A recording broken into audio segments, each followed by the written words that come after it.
everybody. Welcome to a brand new episode of the Top 10 Show. I am John Roca. I am Matt Nost, and we're here to bring you another pandemic show where nothing much changed in our lives since the last time you saw us, but now we're going to jibber jabber for 15 minutes about some bullshit and try and act like life is normal. Jibba jabba. Yeah, absolutely. And we're going to get into an interesting topic today. We've picked out the top 10 movies about addiction. Mm-hmm. It's about addiction. So it doesn't necessarily mean it's about drug addiction or anything. It's about addiction. So to me, everything was in play. And it sounds like with Matt, everything was in play as well. So it'll be interesting to have that discussion as we go forward. What new films or recent films or old films will be involved in these things. So, what did we set this on? What's releasing that's somewhat about addiction? Isn't that how we found this one? You always ask me every time.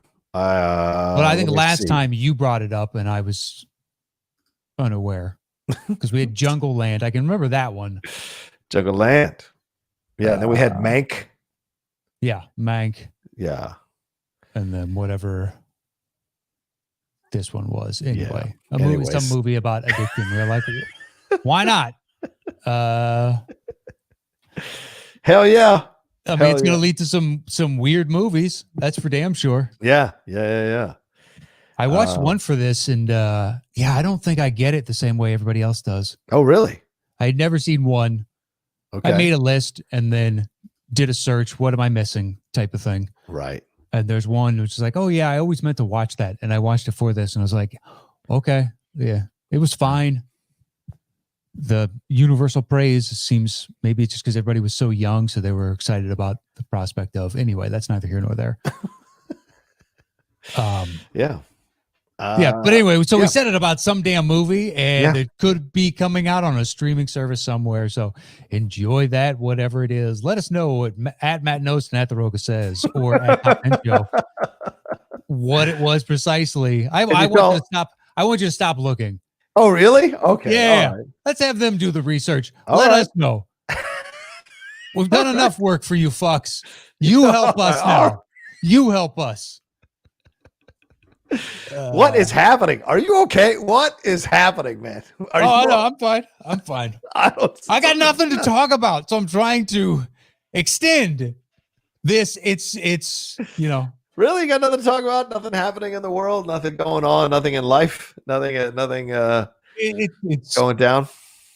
No additions, subtractions from a routine that is roughly the same. Today instead of doing this, I'm doing this, but it's still a lot of the same overall structural routine. Yeah, fair. And there's not really much in the way. Like the other day, Catherine and I were like, hey, what do you want to do? And I was like, do you want to go to the mall and just like walk around? We ended up taking a 2.5 hour-ish walk because she'd never really walked down this one specific section. So we just fucking booked down Fountain, and she saw all kinds of different stuff on Fountain. That's genius, man. But I'm out. We got rid of our golf club, so we can't go to the range. Okay. A lot of other things that are shut down that you can go. So it's like just going to parks and walking around and shit like that. It's like we walked over to the gym. Okay. The gym's open? The gyms down here are open. The theater's closed today. So as in San Diego. So that sucks. One of the reasons that it was a perk to move down here was having access to theaters in case stuff came out, but wasn't going to be shown in LA because of those being closed. But now they closed them today. So I was going to see Mank this weekend. That Netflix one we talked about last week, I was going to go see because it's all that Citizen Kane stuff and Gary Oldman. But nope, unfortunately, it is not showing anywhere around here. So I have to wait till it comes out on Netflix on December 4th.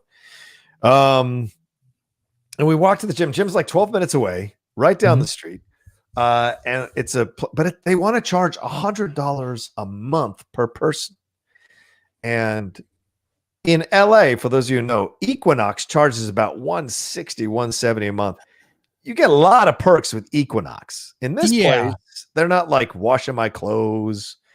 The gym looks good, but it ain't Equinox level. So for me, $100 a month is way too much for a gym.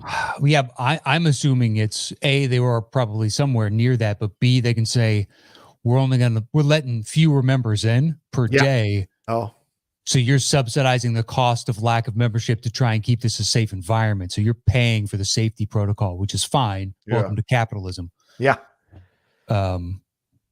If you can afford it, if you can't, unfortunately, then you just have to find something else. And that may be true. You might be right that the subsidizing or whatever, because they didn't do the hard push, Matt. They weren't like, what can I do to get you to be a member? I'll give you like 2 weeks for free, or they didn't do any of that. They're just like, yeah, here's the deal. You're former military. Okay, we'll knock off $30. And that's the situation. And then we said, okay, well, think about it. I was like, all right, think about it. Get back to us when you can. And I never experienced that before. Yeah. So used to them being like, no, don't leave. What can we do? Blah, blah, blah. So like the other day, go ahead. Sorry. No, nothing. It just, it's the last gym I went to, I didn't get the last two I went to, I didn't get the hard sell, but I know what you mean. Yeah. I've been to 24-hour fitness enough times. Oh yeah. The 24-hour. Yeah. Those guys. Yeah. We got a new car that Lindley leased. We got rid of her old 2004 Subaru Forester. It was time. So, but dude, negotiating nowadays with cars, it is a fascinating situation, man. Have you had to do this anytime recently, man? 2 years ago. They'll keep you there all day. All day, man. Even if you come in with, I did CarMax, and then basically it's like, listen, this is what I want. Yeah. I know you can get it for me because it's in your network. And I had them try and sell me on 2 different cars. It was basically the same car, different color. This one had a slightly different options package. Just like, no, man. I know in your network, you got this guy for this price. Right. And they're like, all right, you have to come back. I had to come back at like 8:00 that night because they had to drive it down from out near Palm Springs or something. Wow. And I was like, doesn't matter to me. And they gave me a full tank. They cleaned it before I got it. And I, drove off the lot and good to go. But nice. Yeah, I've only negotiated for 4 cars ever. Oh, wow. I kind of like it. I'm a sick fuck in that way. I like negotiating that because I got fucked over the first couple of times. I got a car because I didn't listen to my dad. I thought I knew better. And I'd get these terrible interests on my loans starting out because I just kind of listened to what and I was like, they wouldn't lie to you, Dad. They wouldn't lie to you. That's not what they do. Why do you suspicious of everybody in the world? And I couldn't have been more wrong.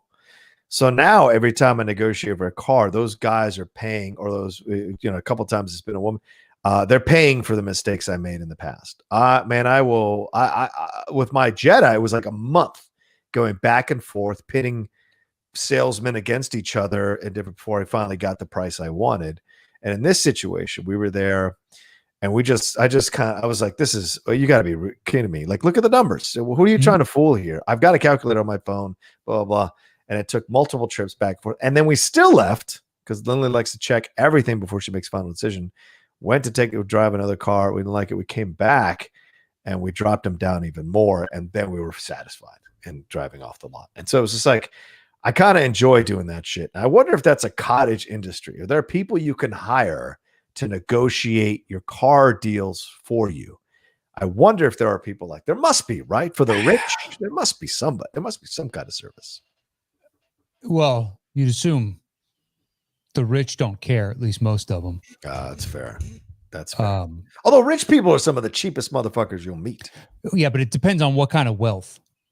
Yeah, right. Old money or new money. Yeah, and also how they acquired it. Are they at one point, a child of the Great Depression, so they hold on to everything. So many kids that came out of that, like he was a janitor his entire life and bequeathed the local university $6.3 million. And so you saved every penny for fear of, because that's, the environment you were born into.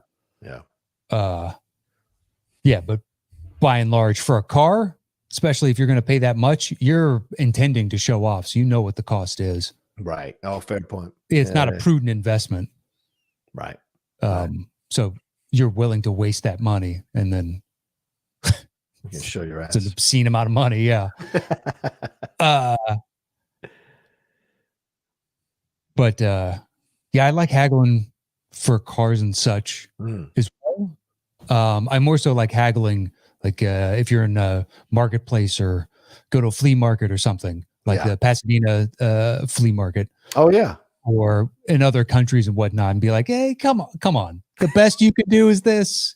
Like, you're not trying to be an asshole. Be like, I know you paid a permit to be here and you picked this all up on the cheap, and I want you to make some money, but I don't want to get gouged. I'm more than happy with leaving fat on this steak, but we don't need to leave this, like, it doesn't need to be Kobe beef, you know, for you. That's good. I like that. Yeah. I'm fine with you making money. I have zero problem, but there's, I'm not willing to pay. I've walked away from so many different things that I loved and be like, you're out of your mind. You're charging way too much. But is it a great piece? It's a phenomenal, but you're at double what I think it's worth. But sometimes you do end up, if you love it enough, you pull the trigger. Yeah. Yeah. I'm still pissed we didn't buy years ago. We were just walking through Italy. It was in Milan somewhere, and we passed by this antique shop, but it was like modern antiques, 40s, 50s, 60s. Yeah. And there was an old backlit porcelain. So it was like the width of a bathroom mirror, those ones that used to that sit off the wall type of thing. Right. You know what I mean? Right. That had the rounded edge, but metal with the mirror on the front. Yeah. So think of that rough shape, except it's all rounded together. And it was an eye chart in Italian and was backlit. It's porcelain. It was probably from I would say the 40s somewhere. Wow. It was just cool. It's like an eye chart in Italian, and you can only tell it's but it's 60 years old, 70 years old, immaculate shape. And the guy wanted, I wanted to say 950 euros. Wow. Just okay. Dude, you do have a great piece, and to the right person, that's probably the right price. But I still kick myself over that. It's just one of those. It's always stuck out. We talked about it like a month ago. It's like, oh, you remember that piece? That would look good right here. But what are you going to do? It's still. Once you do the conversion, it's like, dude, it's a 1.5 foot by 2 foot porcelain, thing I'm going to hang on the wall. Right. You want $1,200 once you convert? Like, that's a fucking shit ton of money for that. But what are you gonna do? Yeah, but I like the haggle. Yeah. Yeah. Yeah. The haggle is nice. If you know how to haggle, it's nice. Yeah. And it's like an unwritten social contract. Like, I know you're gonna offer me more. Mm-hmm. I'm gonna counter if I'm worth anything, I'm gonna counter and figure this out. But you can't haggle in other things. You can't haggle for like the new PS5. You can't haggle for these other things. Set prices. You can't haggle with the. Well, it's because one has all the products, so they can set the price at whatever you want, type of thing. That's true. Whereas cars, it's like there's a lot of supply out there. There's multiple ways. Yeah, multiple people trying to get a piece of their pie with that exact same car. Whereas PlayStation's only owned by Sony. Just slide that number back to the. What is it going for anyway? I've seen the shit on Twitter where people like got one and then others are jealous. Yeah, I did get one. I was lucky to be one of those people who got one. It is I had to save up for this motherfucker, but because they didn't charge you until November. So yesterday they didn't charge me until then. So I was like, okay, I'm going to reserve one, and then I'm going to save up and so that when they hit if I get it, then I'll have enough in the account to take it out. But yeah, I mean the one that's digital, I think is 400, and the one that's not digital is 500. Oh, that's not bad. I think, yeah, I didn't think it was that bad of investment. I still got my other Xbox, which I'm gonna sell at some point. But yeah, so it was like, well, I'm a PlayStation guy. I tried Xbox for a year and a half. I fucking hate it. It's not my jam. Yeah, I like PlayStation better. Yeah. I just think I navigate PlayStation so much more easily than I do the Xbox. The controller to me is a billion times better too. Agreed. Yeah, the controller for the Xbox is this big lunky brick in your hand. You get used to it. It's fine, but I prefer PlayStation's controller too. Yeah. Agreed. Yeah. Well, there are people who are addicted to games, Matt. So we're talking about addiction here on the show. Nailed it. Well, that's true. Did you put King of Kong on your list? Because that's a form of addiction. I thought about that. Still haven't seen it. Still haven't seen it. You still haven't seen it. God damn it. I've got to see it. I don't know if it'll live up to the hype at this point. There's a lot, man. All right, so that's what we're doing. Count down the top 10 films about addiction here on the show. And Matt, how does the show work? Once we set a topic, we go our personal ways and create individual top 10 lists. Show back up here. I do my bottom three. He does his bottom three. I do my next two. He does his next two. Then we trade one apiece. Once we revealed our personal top 10 list, we create the shows between the two of us. Boom. All right. Where are we going, man? So I had trouble with the bottom of my list. Okay. You know what I mean? There's a bunch kind of inching in or like, do I want to count that one? Technically, it's not really in the same kind of vein. But anyway, so 10, I've got the way back. Oh, nice. Okay. That didn't make mine. Go ahead. Okay. I think there are 3 or 4 others that could easily make this 10. I think they're all roughly the same. I just chose the way back because I just saw it. Maybe people haven't seen it yet. We don't, we haven't talked about it all that much. Right. So as good a reason as any. And it's about alcohol addiction, and Ben Affleck at one point was going to be the best basketball player out of his district, and things just kind of went sideways, and now he's trying to get his life back together. But I like that it's a more honest discussion about struggling with the addiction without having to show the absolute apex and, trough. Yeah. We don't need to always see the Marianas Trench to understand what the person has been through, type of thing. Yeah. It's a good movie, man. I finally saw it the other day. Really enjoyed the hell out of that movie, and his performance is stellar. I mean, that scene with the girl and he ends up at the wrong house, and that whole, it's just like shit. I can only imagine. I mean, I've been so drunk that I've walked into the wrong place before. And then reading that about that guy who was killed by the police officer who thought she was walking into her own place and thought the guy was eating ice cream on her couch, like just the madness of it all. So it's like, that could be such a dangerous situation. So that scene in the movie was just like, whoa, man. But he's so, and it's not and the thing about what's good about the movie is it's not a touchy feely. They may hold your hand and, you think it's going to be right. You think it's going to, but it's because it makes that turn near the end and you're like, oh, wow. Okay. Yeah. All right. I'm cool with this. Exactly. So it made the movie more enjoyable overall for me. Had it gone the other route, I'd been like, it's a little too cliched. Right. Little Lifetime movie. Yeah. This needs to say based on a true story at the beginning. And then I'm fine with it. Yeah. Right. He was stellar though, wasn't he? Jesus. Yeah, he was good. Yeah. I've never woken up in somebody's place, but I remember when my friend Alex did it in college, but it was because my buddy's house we were staying at, it was more so a row of apartments, but they were all first floor. And they looked identical type of thing. So he drunkenly went into the neighbors and woke up on their couch. Shit. But yeah, I mean, that shit, didn't it happen to Ryan Russillo, for Christ's sakes? Oh, I imagine so. So. It was like 5 years ago or something, 6 years ago. He got really drunk and woke up like it was at a neighbor's house. Shit happens, man. If you drink enough, dude, I woke up from a blackout once and I was running full sprint with my sandals in my hand and a broken cell phone in my other hand. I don't remember. I was at the bar and I lived about a half mile to 3/4 of a mile from the bar to my house, but it was like this, what should have been a busy street, but it was always dead. And I came to on that just running as fast as I could. No recollection as to why I was running. I still remember that waking up. I had a broken flip phone in my right hand and my sandals in my left hand. Don't know what the fuck happened. Craziness, man. Nope. I got a bunch of stories like that though. That's a problem. Well, I mean, we've talked about it on the show. We have. But it's part of it. Now it's easy to laugh at. Yeah. I don't even ask you about it because I never know what the right approach to that is. And I know it's fine. You got a thick skin and you're stand up and all that, but you never know what the situation is in that. But yeah. There's nothing you could say that I haven't beaten myself up over 100 times worse. It's nothing I would say to try to even beat you up over it because I know that's a terrible addiction to have, man. Well, I remember. I mean, watching it in the movie in the way back, I was like, fuck, like entire bottles. That's just mind blowing to me, dude. Anyway, yeah. Just to function. I've never, ever had that idea in my head Like it's just never been drawn to that. Food I've been drawn to. That's my addiction at times. You can tell by my body sometimes. But like that I always, when I see people do that, I'm just like, wow, entire bottles. Oof.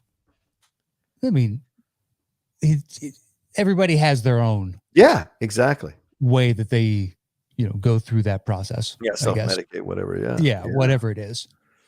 What were we going to say? Sorry, I cut you off. What were we going to say? Oh, nothing. Just a stupid story about being a drunken idiot. I got a lot, man. I blacked out on grain alcohol. Sure. I didn't start blacking out until I've been drinking for a long time. Yeah. And then it got to the point where I would black out every time because that part of my brain would just shut off after enough drinks because I was drinking so much. Yeah. Yeah, in the military, I drank a lot. I mean, back in my 20s, there was a lot of drinking. I was never an alcoholic, but we went out drinking, and I never thought it made sense to me to drink and not get drunk. If I'm going to drink, I might as well get drunk. That was how I thought about it in my 20s. Now I can have a drink, no big deal. It's not big. But like back then, it was like, well, if I'm going to drink, I'm going to go all the way. And so there'd be a couple of times where I would just wake up and be like, well, the fuck did I get here, man? I remember waking up on the lawn of someone's front yard at like 3 a.m. or 2 a.m, and I just got up and I was like, where, how, what the fuck? I tell you, one of the worst, craziest things was when I was working at a bookstore back when I got into the reserves after the time, and I got into a car with a guy who was a friend of ours who worked at the Ruby Tuesdays or the Bennigan's, one of those mall places that were there. And they invited me out to go to this house to go to, have like a party or whatever. I get in the car and I've already had a couple of drinks at that bar, and he's just getting off of work. Blonde dude. He gets in his is it a Mazda Miata or MX-3, one of those like convertible ones. Yeah. And he is Miata, and he's driving the car, and I know he's drunk. I'm drunk, and I'm like kind of lying to myself that we're in an okay, because he keeps saying to me, because I'm like, dude, you should be driving. He's like, I'm good, man. I'm totally good. And I remember there was one point where he is just like having this conversation with me full on without even looking at the fucking road. And I look to my right and see this steel telephone pole, and I scream at him, and he just goes, oh yeah. And I lost my shit, man. When we got to the party, I was like, I got out of the party and I fucking sobered up until I could call a taxi to go home. But I was like, that was scared the shit out of me, dude. Yeah, that's not good. Yeah, it's not good. Yes. Yeah, thankfully I never got into situations. I drove drunk a lot, but I never, as evidenced by, I never crashed my car. No. Drunk driving. Right. So there's no point in, extolling the virtues of that, because you just feel like an asshole. Right. The whole time. There's no way to spin that and not be. I remember when, because I got a DUI, you have to take classes. At one point, they say that, like, on average, a driver, once he gets popped for DUI in California, has driven drunk 1,000 times. Ooh, and they said on average. And in my head, when they said that, I was like, yeah, that sounds. I think I'm over that, if I had to be honest with myself. Wow. Okay. Well, I've just been doing it since college, and I didn't get popped until my mid-20s. And it's just like, dude, you drink enough, man. You're driving enough. Like, yeah, I could tell myself it's more than that. Maybe it's not. Maybe I'm just lying to myself because I already feel like shit when they give me that stat, because I'm in the middle of this class, and why not pile on more? Hence, there's nothing you could say that's gonna. Trust me, I have beaten myself up about all kinds of shit. So it's like, your insult means nothing. Oh, it's one of the few things that I have to think about, I guess, post fact. The schmo down in Bateman came up to me and was like, man, there's really no way to get under your skin, is there? Because I guess he had tried during a match or something. And I was like, dude, you gotta hate me as much as I hate myself. And you're not going to put the time in that I've put in. So you're never going to win this. So fire away. It's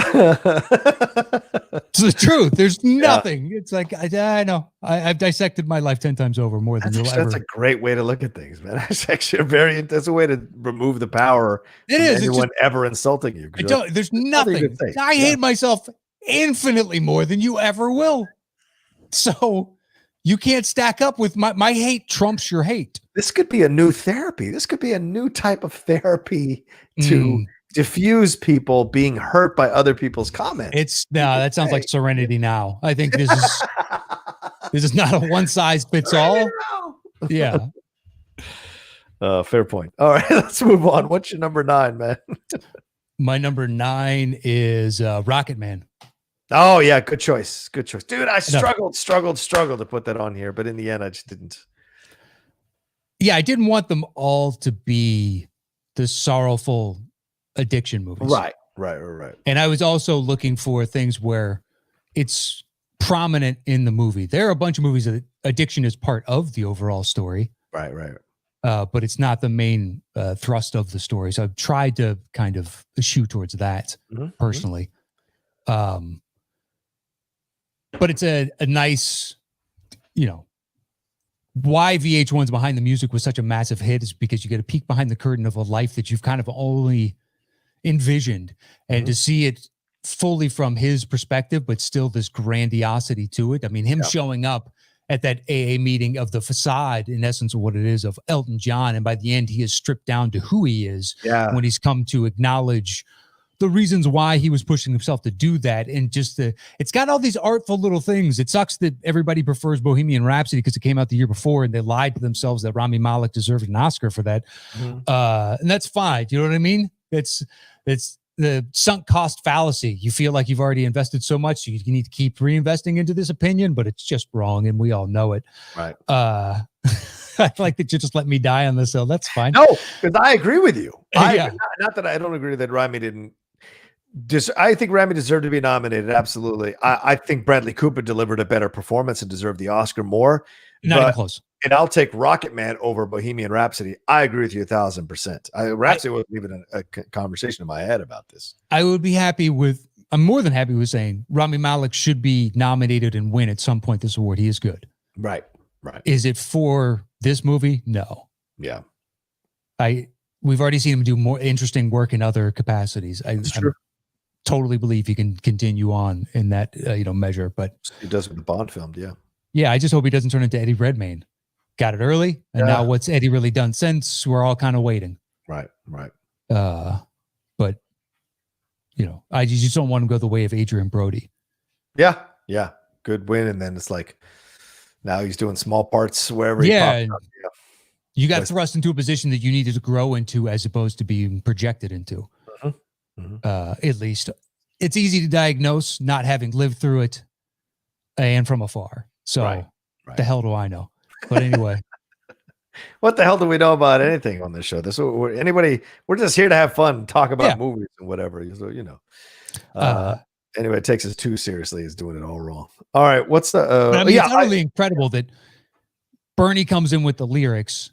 Yeah. And he can just start to craft what ends up being the number one hit of the year. Just like it just flows out. Once he sees the words, it just flows out of him. Like that is an incredible talent. Yeah.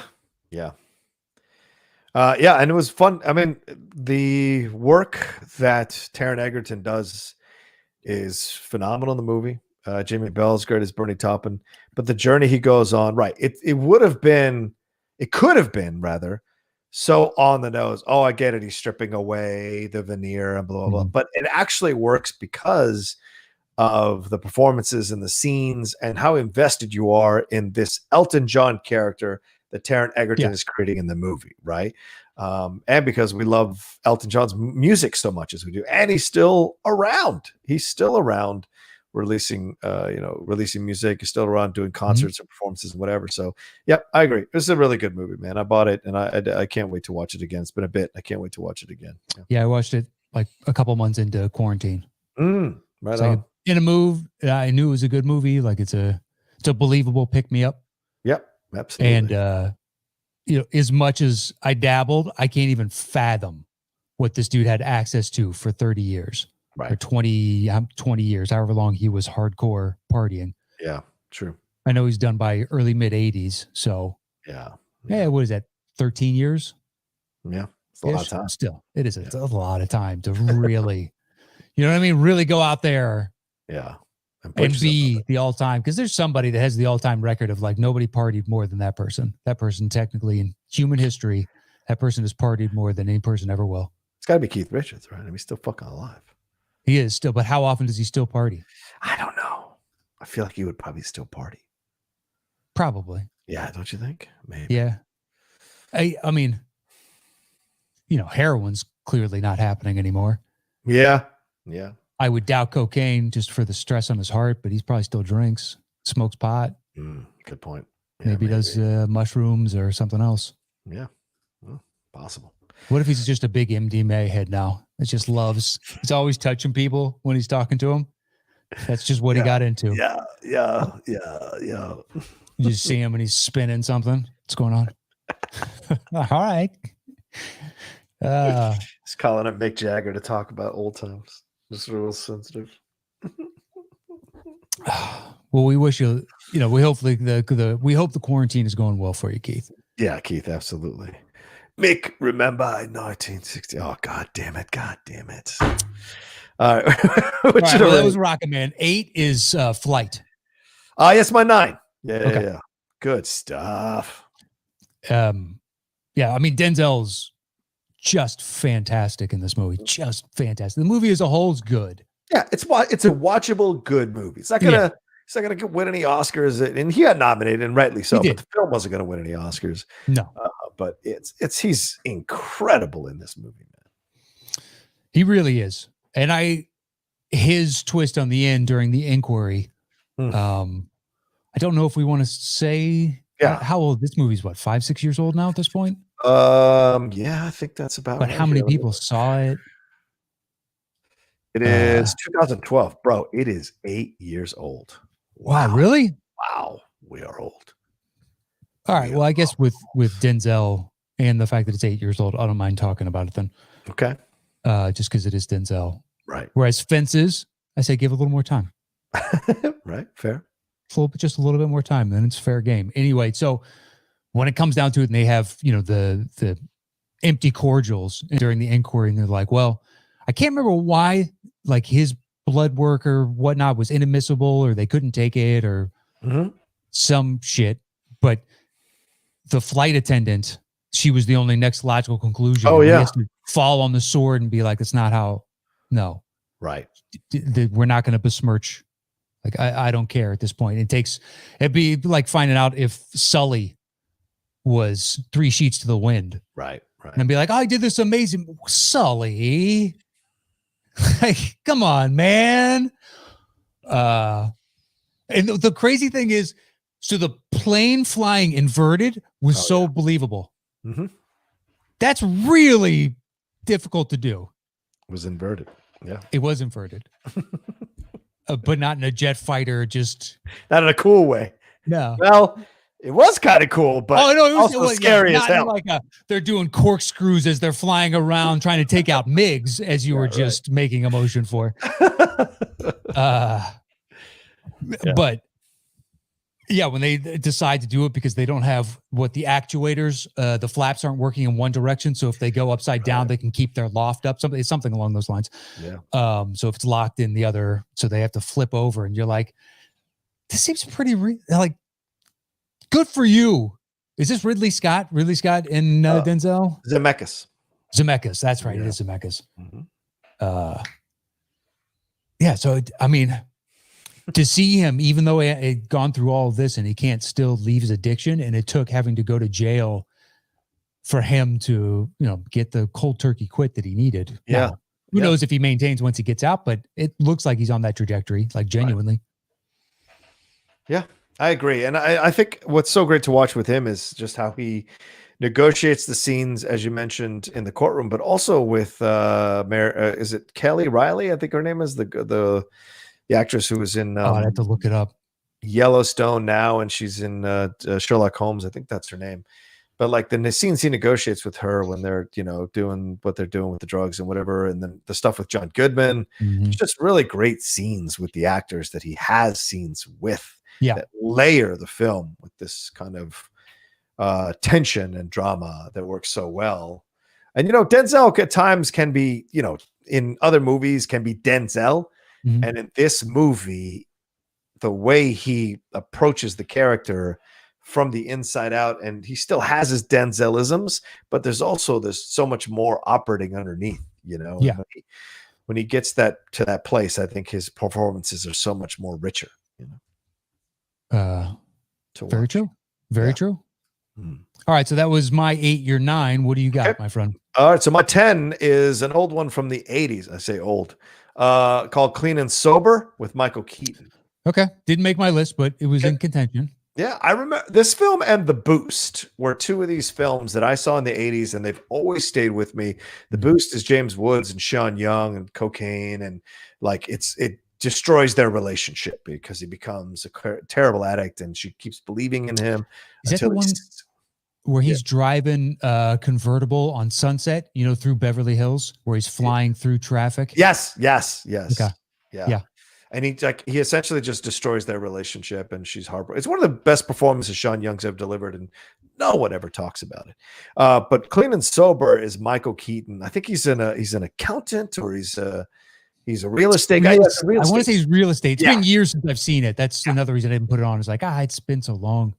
He's a real estate guy, and it shows you the descent into what he deals with as an alcoholic and the things he encounters. I mean, the relationship with Kathy Baker, oh man, that is devastating. Bless you. That is devastating what he goes through, because he creates this possibility and then forgets that addicts are addicts and things happen, and you can't look at it through the normal lens, at least what they were showing, in this particular situation, what he goes through with her, and what she goes through, what she relapses, what she defaults to, and how that affects him. And, Roger Ebert, in his review, I went back and read some of his reviews about this, and he said, like, for every celebrity that's going to a rich Betty Ford thing, there are everyday people who can't, go into Betty Ford. They have to go to these other clinics, these other AA situations. And this film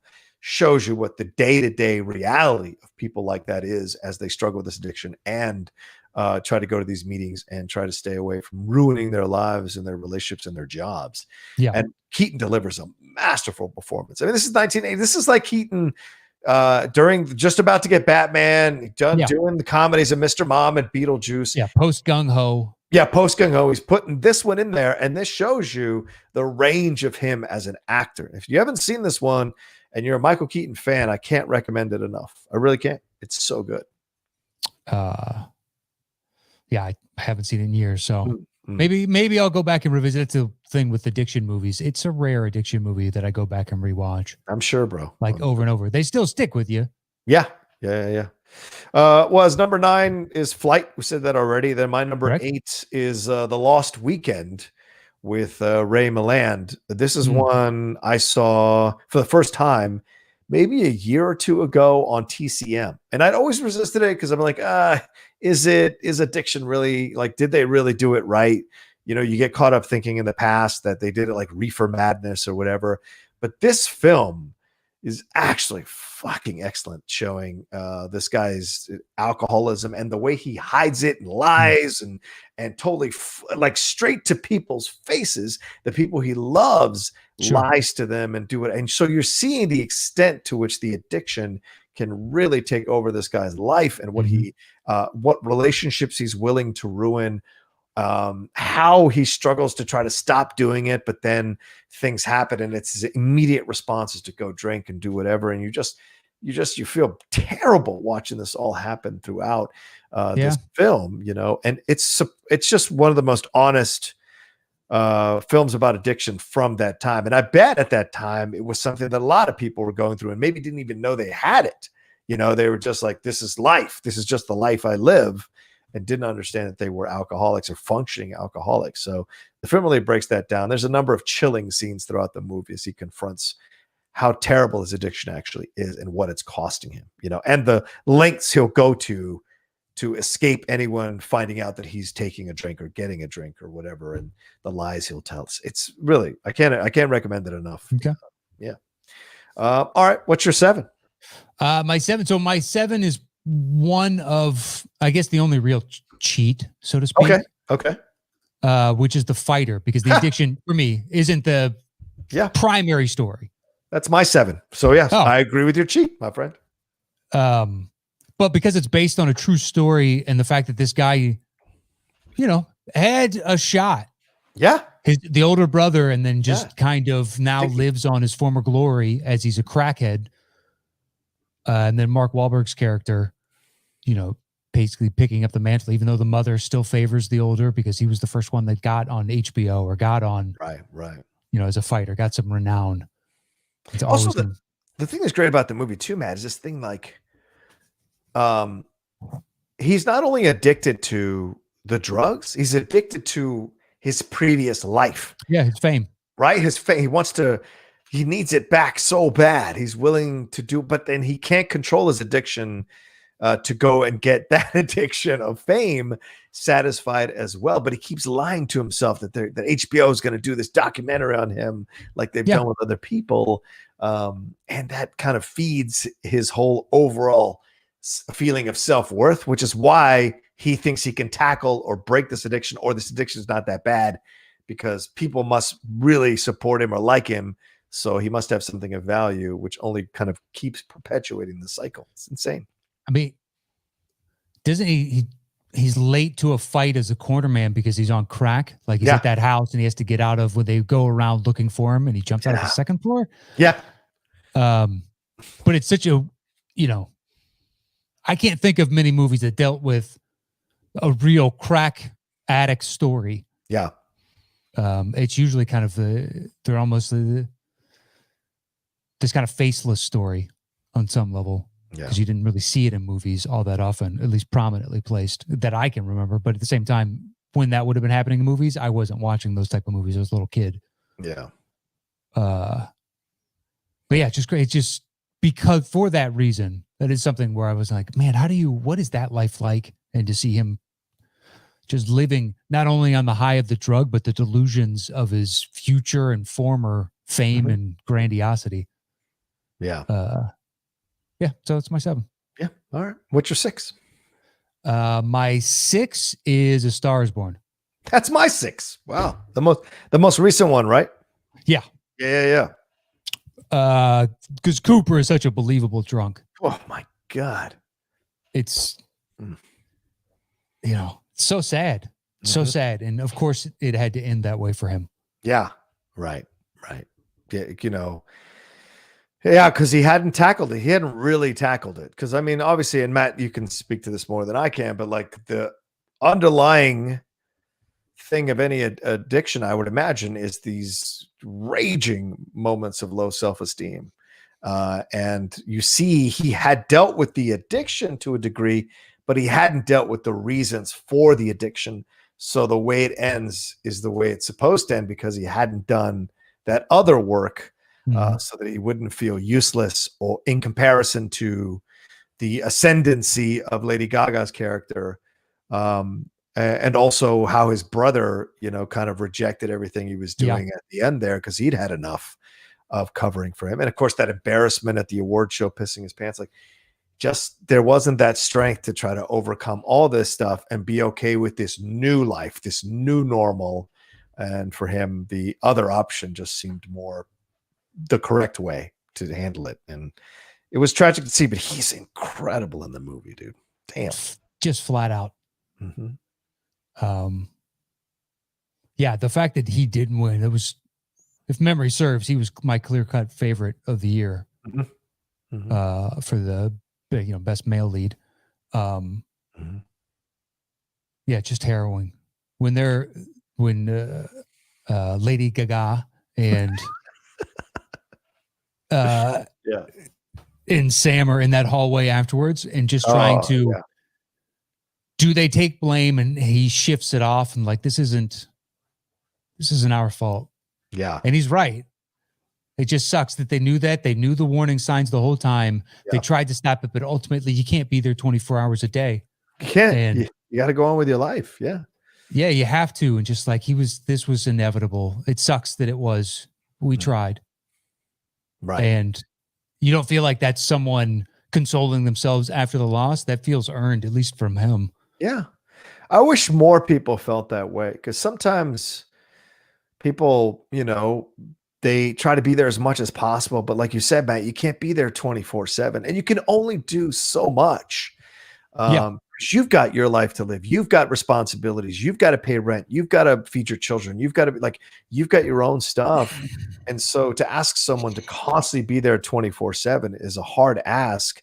But yet people take on the guilt when the person takes, and I feel that way about suicide too. It was like, like I said, I suffered with it in 2016 and beyond. And like I try to make it very clear to people, like you can't take this on. If someone commits suicide, it is their decision, it is their moment and their struggle. You can do whatever you can to try to get them help and make the calls, whatever. But at the end of the day, if they want to do it, they're going to do it, and they'll find the right time to do it. And there's that, you can't take that on, and I wish more people would take that guilt off their lives, because I think that leads to their own struggles with possible mental health or addiction themselves, to deal with the guilt of the loss, So, all right. So that was both of our 6.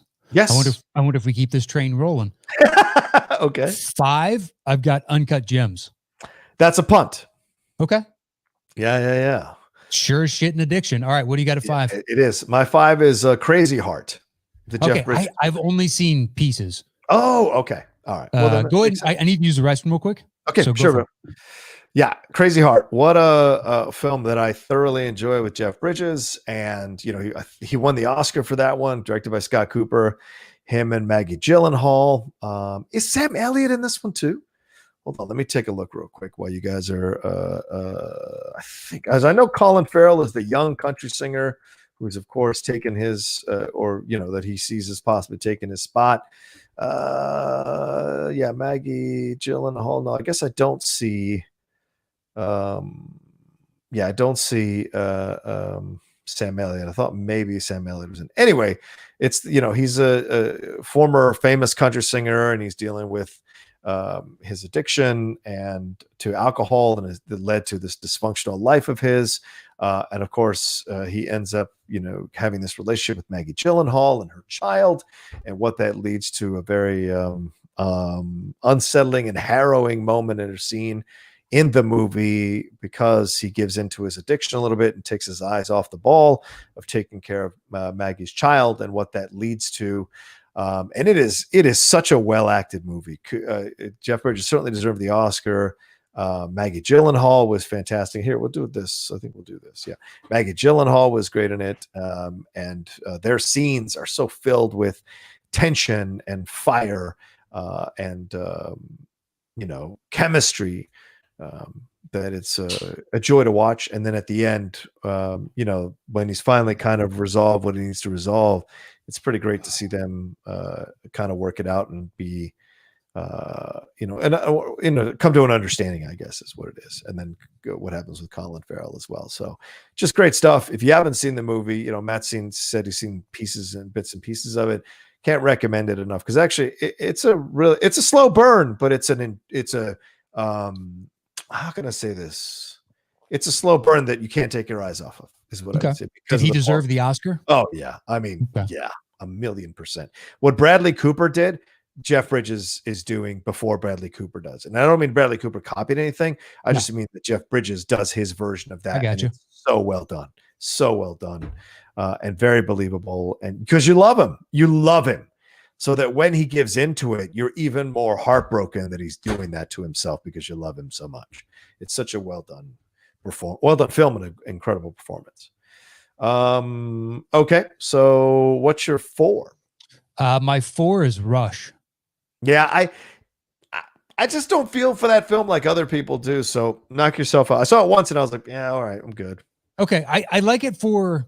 God damn it! Sorry. The somewhat realistic take on perhaps what it might be like if you're really going to get into this world, and you got to start using yourself so you can pass off in rooms and whatnot. I believe this is based on a true story, is it not? Yeah. You got a good performance from Greg Allman. I mean, like a legit good performance from Greg Allman.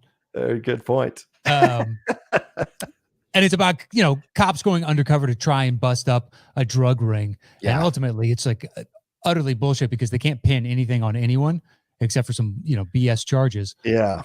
And it's Jason Patrick and Jennifer Jason Leigh he's already well established within the world, and she's this ingenue. She's a good detective in her own way, but she comes into the narcotics realm and kind of partners up with him and slowly falls into the abyss that he's already into with this addiction.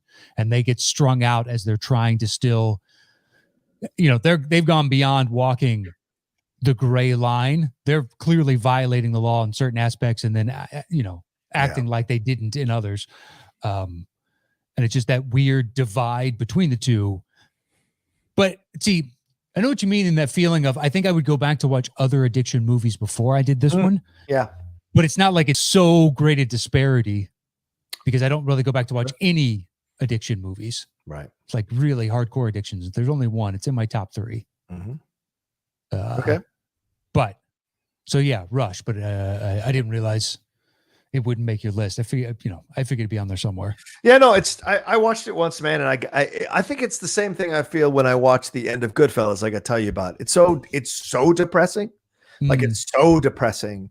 And there's this like it's such a descent, and you're just like, oh my God. That it's not one that I run back to watch again. And yeah, it is a good movie. A lot of people like it, but for me, it's there's something about it that I don't feel that connection to it as strongly as other people do. Sure. It's like same thing with Drugstore Cowboy. It's just that was the one I watched for this. Oh yeah, that I brought up earlier. And it's like, yeah, okay, why is this 100% from critics and something high from audiences? Like it's fine, it's good. Yeah, it's a fine movie. It's early Van Zandt, is it not? Mm-hmm, mm-hmm. So it's like, oh, this new director and then Matt Dillon. You're giving them a lot of breaks because it's all these unheralded or newer faces. Yeah. Kelly Lynch. Yeah, Kelly Lynch, Heather Graham. Oh, right, Heather Graham. And then the other guy went on. I think he was one of the surfers in Point Break. And he's had smaller parts here and there. Yeah. But it was fine. Yeah. Yeah. I think it's a dated movie. Yeah, maybe Rush is that. I think it was just the fact that you brought in the cops and you see that aspect of this underworld. Totally fair. But from a junkie cop's perspective. Anyway, so that was my 4. What do you let's see. My 4 is Leaving Las Vegas. That is a punt. Okay. All right. Then what's your 3? My 3 is Train Spotting. That's my 3. Yeah. Yeah. It's the only one of the addiction movies that I can really rewatch. Yes. Agreed. It's still pretty terrible. The fact that Ewan McGregor makes it out, but his one friend that dabbled into drugs way later than everybody else ends up getting AIDS, and it's just his whole life falls apart so quickly. And he was the one on the straight and narrow for the longest time. I don't know. The craziness of it really works for me. Like at first, Robert Carlyle, like, man, this guy's a bit much. But by the end of the movie, you're like, yeah, in the full scope of all this, it makes sense that guy would exist in this ecosystem. Yeah. They're all kind of like that. Everybody in this is really well cast and does a great job. Yeah. With Spud as Ian Bremmer, Kelly MacDonald in this, a young Kelly MacDonald in this. Super young, playing the high school kid. Yeah, the high school kid. Ewan McGregor, Johnny Lee Miller. Everybody's great. Kevin McKidd is the guy who gets AIDS and does guy from Rome. Yeah, that's the guy. And so, and it's a great you bring that up, Matt, because it's the crapshoot of life, right? I mean, like somebody can just constantly use drugs and never catch that, and then someone who's been on the straight and narrow takes a chance a couple of times because he wants to fit in. And does it for a little bit of peer pressure, and he gets AIDS from it because it just was the wrong circumstance for him at the time, and timing just fucked him. And it's just that, and the guilt that he feels, Ewan McGregor's character Renton feels because of his death and what have you. I think he even sees him as in one of his visions when he's high. And of course the baby stuff. Yeah, and the baby on the ceiling. sinking into the rug, which is what it apparently feels like, and what have you, and just the climbing out of the fucking toilet, all of that. The imagery of it all is just so disgusting, just showing you the life. This is the life. If you're going to get into it at this particular economic scale, this is the life, and so it is funny. There are some, funny moments. There are some crazy moments.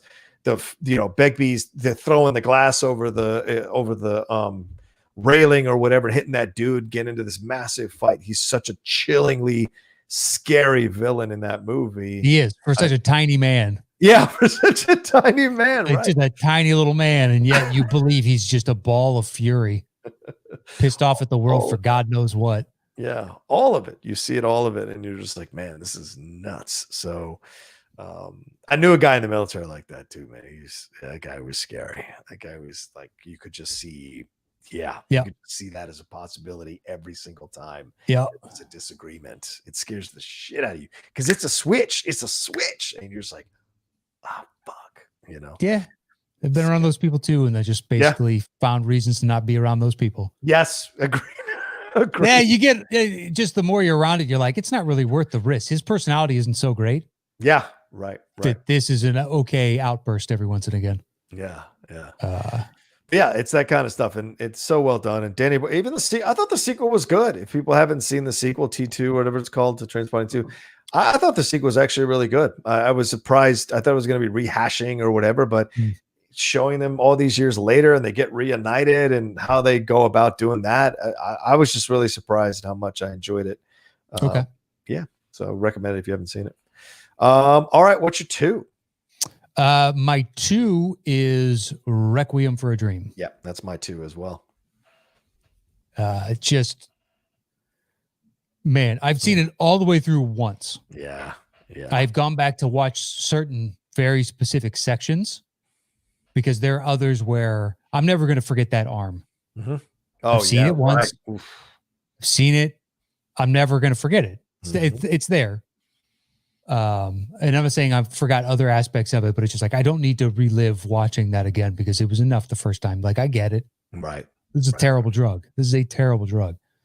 The depths of people are willing to go to just to get some more of it. Yeah. But yeah, Requiem really sits with you. I mean, the performances are great. Ellen Burstyn, she deserved that Oscar over Julia Roberts for Brockovich. I'll say that to my dying day. She's more of a supporting though in that movie. She got nominated. I know, but I wouldn't have called her the lead of that. And of course Jennifer Connelly and Marlon Wayans. Marlon Wayans, right? And is it no? Who is it? It's not Crudup. Who is it? Is it Crudup? It's Leto, isn't it? Oh, it's Jared Leto, right? That's right. I forget those two. Sometimes I get confused. Yeah, Leto there, and to me the arm, sir, but also that moment with the two girls at the end with Jennifer Connelly and the black dildo. I was like, the party thing that the party, and her hugging her drugs on the couch, crumpled in the fetal position, because this is what she really loves. And so she's willing to do anything for this terrible thing. And you're just like, man, that is an image that will always stick with me. And the music is so well done throughout the movie as well. Who did this? It's different forms of addiction, like Ellen Burstyn. It's Aronofsky, isn't it? Oh yeah, Darren Aronofsky. That's right. Yeah. Ellen Burstyn is on speed. So she's just gritting her teeth as she's watching that Juice thing. And when I first moved to San Diego, the first job that I had, it lasted, no time, like a week and a half or something. Oh, okay. But they had their own version of Juice. And I'd already seen the movie, and I was there for like a couple of days. And I was like, well, I need the money. And I can only convince myself for so long. It's like, this isn't worth the money. Like, these people are fucking crazy. Got a paycheck. I remember they were like, we'll still pay you. And be like, really?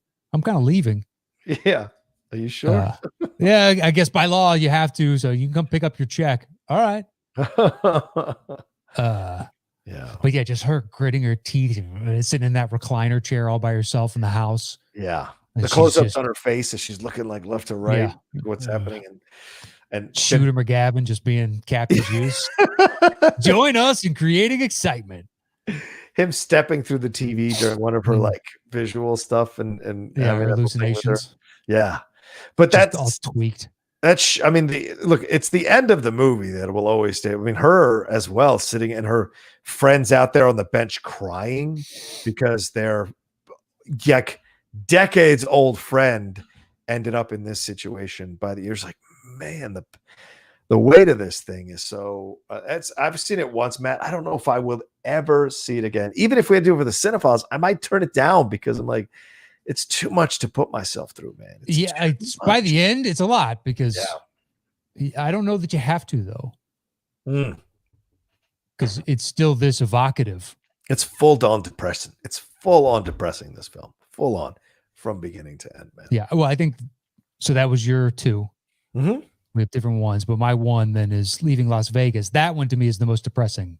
That's the addict, I guess, technically I could have become. I don't know if I ever would have decided, made the mental decision to drink myself to death type of thing. But, drinking is like, that seems like a more likely outcome. Whereas Requiem, I didn't do heroin. Right. Whereas had I done heroin, Requiem might be my number 1 because that is a reality that, seemed like a potential outcome for me. Yeah. Whereas Leaving Las Vegas, it just kills me when she gives him the flask and he realizes he's really got a partner in crime. Yeah. To help him finish out his life how he wants to finish it, which is dead from alcohol abuse. Right. Fuck, man. Yeah. That's brutal. And because she feels like she doesn't deserve anything better than this, she's trying, she wants him to not do it because she likes him. Right. They're both sad and depressing in their own very specific ways. It's a tough movie to watch, but I have seen it more than once. I agree that I have seen it more than once as well for his performance. I mean, because him and Elizabeth, they're both really excellent. But like you look at this movie and it's like, it's his addiction, but there's actually a real romance happening amidst the time winding down of this guy's life between him and Elizabeth Shue. And there's like genuinely tender moments and real connection. And then immediately, as soon as you start to feel there might be something more, he reflexively does something because he doesn't want that. He can't have that. So he has to destroy it and still have it, but he has to destroy it. And she has to understand that he is on this path. There's no talking him out of this path. If she loves him, she's going to deal with his flirting with Shawnee Smith in the bar with the biker guy or whatever. And him going off with other women, and her doing her job and all of that. And what she suffers too, like when those college kids are fucking, it's terrible. And then, her pimp and whatever. And then, in the end, them having sex, right at the end, like all of that at the end is like, oh my God. So there is so much in this film that actually is really well done. And the soundtrack with Sting doing some of those old standards to kind of evoke that feeling of I don't know, a dying time, and whatever. Okay. It still holds up too. It's not a dated performance from Cage or a dated movie in any way. No, I don't think so. At least last I saw it. Yeah. All right. All right. Well, your number 1 is The Punt. It is. Yeah. What's your number 1?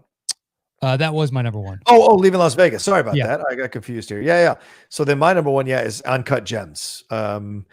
This film has grown on me, dude. And this is one that I'll go back and probably watch multiple times because Sandler's performance here could have easily veered into caricature, easily veered into, one-dimensional or one-note or surface, and it absolutely isn't. And like any great addiction movie, it makes you care about the character and then also puts you on edge the whole time because you're just not sure what this guy is willing to do or what this person is willing to do, and how much are you willing to still be connected to this character as you're watching the movie as they purposely make themselves self-destruct or can't stop themselves from pursuing their addiction.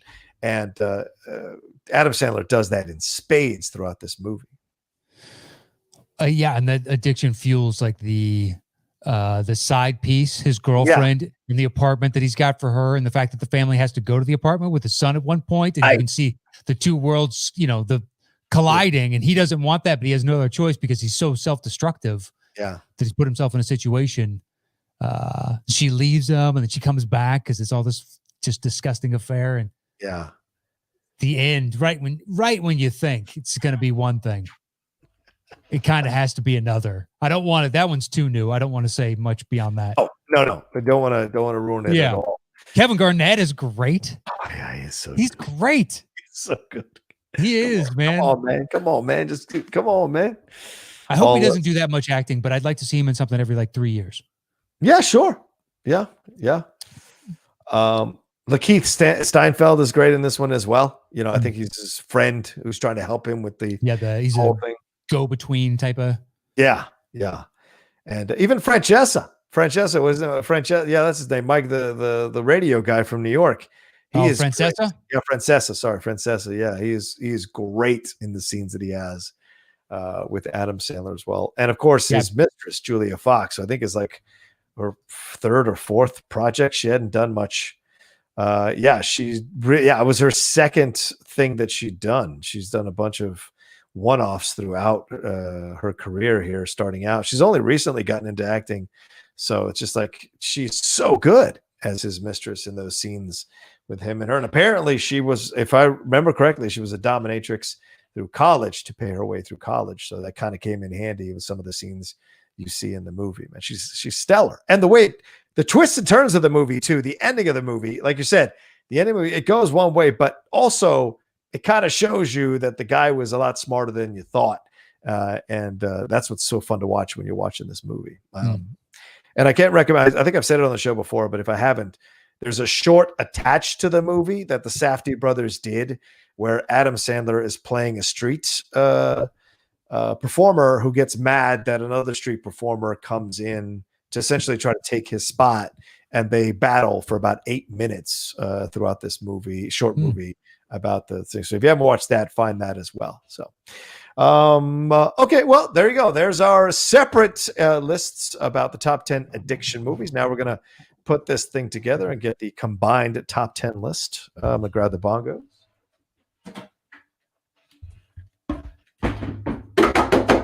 Just warming up a little bit. There we go. All right. So I would probably say then Requiem is number 1. Oh, because it's both our 2s? Yeah. Okay. And then you had Leaving Las at 4? 4, yes. All right. So why don't we do Leaving Las Vegas because it's 1-4 versus 1-5 on Uncut Gems. Sounds good. We'll do Leaving Las and then Uncut. And then Train Spotting. Train Spotting, yeah. Yeah. Sorry. You want to say A Star Is Born, then The Fighter. After that, at 5, 6. Yeah, sure. All right, I got my 3 in Rush. Okay. I mean, my 4 rather in Rush. Yeah, my next one is Crazy Heart at 5. Okay, so we have 8, 9, and 10 left. Okay. We have what? Flight in Common. And I think that's it. Okay. Yeah, because you didn't have recommended one. Well, do you want to do Flight there or do you want to do Crazy Heart? Crazy Heart. Okay. Because it's higher up, yeah. All right. So what's your next highest? And then we put Flight at 9, right? Yeah. Stars Born, The Fight. Number 8, the Lost Weekend, the Ray Milland one. Oh. The Lost Weekend it is. Okay. All right.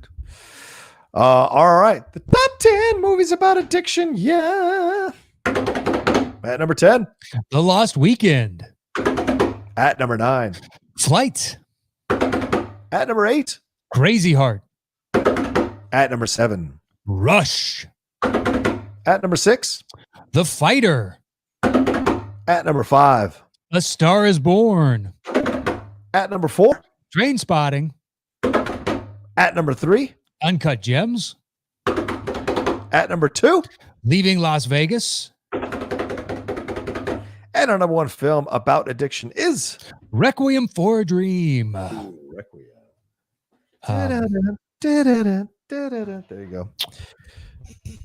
Well, another quality show. Thanks to everybody that tuned in this week to the show. We thoroughly appreciate it. Our thanks that goes out to everybody that helps us put this show out. Joe Ibarra, Mike Shea, Chris Alexakos, Matthew Hasso, and Kristen Smith, and Bobby Carney. Our thanks to everybody that helps us. We thoroughly appreciate it. You can follow the show at Top 10 Show, and then the Instagram page is it at Top 10 Podcast with the number 10? That sounds about right. Okay, I'm looking it up now. If I can find it. Don't even know our own podcast. There it is. Yeah, the Top 10 Podcast with the number 10. It just between that and we have youtube.com, and then we've got Patreon and we've got our email account, and it's a lot to keep. Our own social medias. It is a lot. A lot to keep straight. It's a lot to keep straight. But hit us up over there, and you can follow me anywhere at Matt Nost. Check out Settle the Score. Last week's show had John on it. Not going to ruin anything, but it was a heck of an experience for sure. And that is it for me this week. There you go. You can follow me at The Roca Says on Twitter and on Instagram. And like Matt said, go to our YouTube page. If you're listening to us on the podcast feed, go to our Top 10 YouTube page, youtube.com/the Top 10 Podcast. Go and find us there and see all the stuff we're doing there. And of course, the Patreon above my head. And if you're a patron, keep sending in your topics. We're running a little bit low on topics for Topic Thunder. So if you're $5 above patron, send in more of your topics, send in questions for us to answer there on the show as we go forward here. You can follow me at The Roca Says on Twitter and on Instagram. And please, if you want to come and hang out with some more of my stuff on my YouTube page, it's youtube.com/John Roca Says. All right. That's it from both of us. You all take care of yourselves. Be safe. And we'll talk to you next time with another brand new episode of the Top 10.